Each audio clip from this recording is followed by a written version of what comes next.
Hello. So sometimes when we do heat equations, it seems like they don't give us enough information. And so there's an even higher level of decoding that has to go on. Sometimes when this happens to me, I skip the U. So if the word problem is not being clear on what I need to solve for, I go down to the equation. I see a Q. I only know one equation with a Q. So Q equals mc delta T. And I know an equation for delta T, so I might as well just write it here. Delta T equals T final minus T initial. So now that I have the equations written down, then I'm going to work backwards for my U. All right, I have a heat, okay? I have a mass. I don't have a C, and I don't have a delta T. So that means that I have to use some information that's in there. Delta T, what does delta T mean? It means T final minus T initial. Oh, I have a T initial. I don't have a final temperature. Can I make up a final temperature? No, can't make up a final temperature.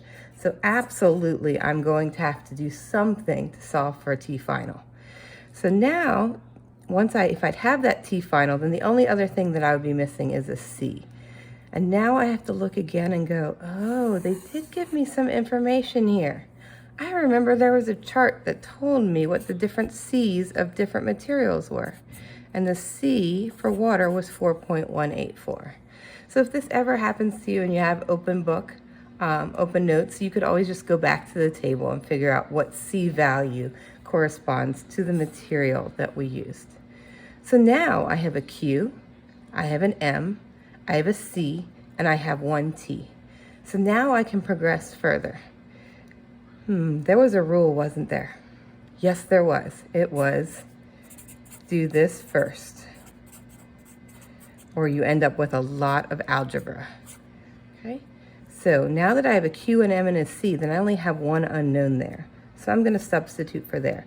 3050 joules equals mass, 11 grams, times the C, 4.184, times the delta T, and the delta T is going to be my X value. And if it confuses you to write that there because it looks like there's two unknowns, then just put an X there. There's nothing wrong with that.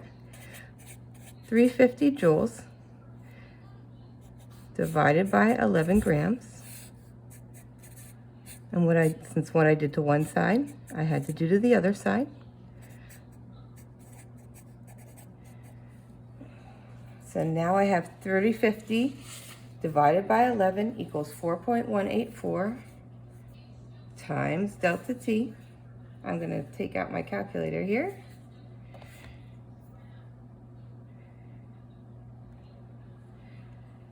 $30.50 divided by 11 gives me 277.27, and that's repeating, equals 4.184 delta T. I'm going to slide up my book a little bit here. I'm going to divide 4.184 so I can get delta T by itself. And what I do to one side, I do to the other. So that I find out my change in temperature is going to be 66.27. All right, and now I go back to my sig figs. I had 4 sig figs for the Q. I had 2 sig figs for the mass, 4 for the specific heat, 2 for the temperature initial. And so my answer is going to be 66 degrees C is the delta T. So that means my temperature increased 66 degrees while I was doing this experiment.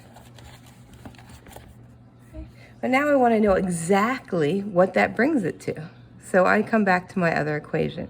And for delta T, I'm now just going to say 66 degrees C.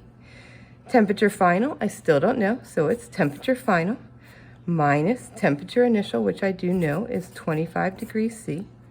And now I had a minus sign that was subtraction, so I'm going to add. And what I do to one side, I do to the other side. And that gives me a temperature final is now 91 degrees C. And that's 2 sig figs.